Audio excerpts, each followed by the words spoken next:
સુરેન્દ્રનગરની ખાખરાળા ખાણ દુર્ઘટનાએ રાજ્યભરમાં ચકચાર જગાવી ગેરકાયદેસર ખાણકામના મુદ્દે ખનીજ માફિયા વિઠ્ઠલ જાગા સામે પોલીસે કડક કાર્યવાહી હાથ ધરી। વિઠ્ઠલ જાગા દ્વારા ખાખરાળામાં ગેરકાયદેસર ખાણો ખોદવામાં આવ્યું હોવાનો ખુલાસો થયો, જેમાં એક યુવકનું મોત નીપજ્યું। આ ઘટનામાં લોડર મશીન સાથે યુવક ખાણમાં પડી જતા તેનું મૃત્યુ થયું, જેનાથી પરિવાર શોકમાં ડૂબી ગયો।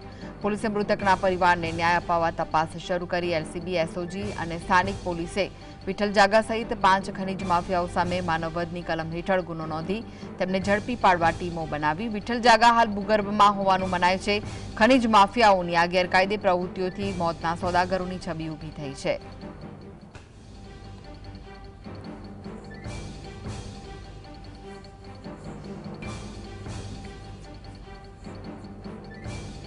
દિવાળના માણસો અથવા તો સેફટીના સાધનો વગર બેદરકારીથી લોડર ટ્રેક્ટર સાથે કામ કરાવવાથી આ જે મૃત્યુ થયેલું છે, આ અનુસંધાને મૂળી પોલીસ સ્ટેશનમાં ગુનાહિત મનુષ્યવધનો ગુનો દાખલ કરવામાં આવેલો છે।